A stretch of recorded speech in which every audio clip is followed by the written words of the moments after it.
Gəncədə Elgünün ölümü ilə bağlı rəsmi məlumat yayılıb. Baş Prokurorluq və Daxili İşlər Nazirliyinin birgə məlumatını olduğu kimi diqqətinizə çatdırıram.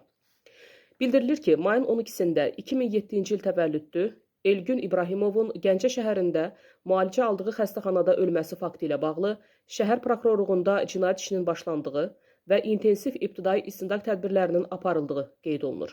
Hazırda təxirə salınmaz istintaq və əməliyyat axtarış tədbirləri həyata keçirilir. Zəruri ekspertizalar təyin edilib. Qeyd olunur ki, bəzi sosial şəbəkə istifadəçiləri tərəfindən hadisənin təfərrüatlarına dair istintaq orqanı ilə dəqiqləşdirilməmiş, istintaqın hazırki mərhələsində müəyyən edilmiş hallarla ziddiyyət təşkil edən, o cümlədən zərər çəkmiş şəxsin bədənində aşkar edilmiş xəsarət izlərinin yeri, sayı, xarakteri və mənşəyi, bu xəsarətlərin hansı şəraitdə baş verdiyinə dair reallığı əks etdirməyən məlumatlar yer alır.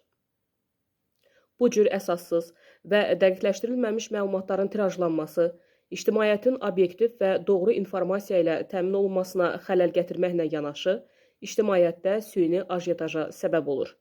Əldə edilmiş ilkin sübutlar əsasında bütün mümkün versiyalar, o cümlədən intihar, ehtiyatsızlıqdan ölümə səbəb olma, habelə şəxsin yıxılması və ya ona ağır bədən xəsarəti yetirilməsi nəticəsində ölümün baş verməsi yoxlanılır.